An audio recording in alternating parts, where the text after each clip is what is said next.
ഒരു കാര്യം കൂടി, ഇപ്പോൾ ഈ ജാമ്യത്തിനായിട്ട് ജ്വല്ലറി ഉടമ കർണാടകത്തിലെ ബെല്ലാരിയിലെ ഗോവർദ്ധൻ സുപ്രീം കോടതിയെ സമീപിച്ചു എന്ന വാർത്ത വരുന്നുണ്ടല്ലോ.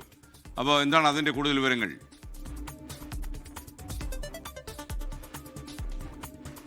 SK ഈ ശബരിമല സ്വർണ്ണക്കൊള്ള കേസിലാണ്, അതായത് ഈ ഹൈക്കോടതി ഇദ്ദേഹത്തിന്റെ ജാമ്യം നിഷേധിച്ചിരുന്നു. ആ ഹൈക്കോടതി ഉത്തരവിനെതിരെയാണ് ഇപ്പോൾ ജാമ്യം തേടി ജ്വല്ലറി ഉടമയായിട്ടുള്ള ഗോവർദ്ധനൻ സുപ്രീം കോടതിയെ സമീപിച്ചിരിക്കുന്നത്. അതായത് ഈ ഹൈക്കോടതി ജാമ്യം നിഷേധിച്ച ഹൈക്കോടതി ഉത്തരവിനെതിരെ ജാമ്യം തേടി തനിക്ക് ജാമ്യം നൽകണം എന്നൊരു ആവശ്യവുമായിട്ടാണ് ഇപ്പോൾ സുപ്രീം കോടതിയിൽ ഒരു അപ്പീൽ ഇതുമായി ബന്ധപ്പെട്ട് നൽകിയിരിക്കുന്നത്.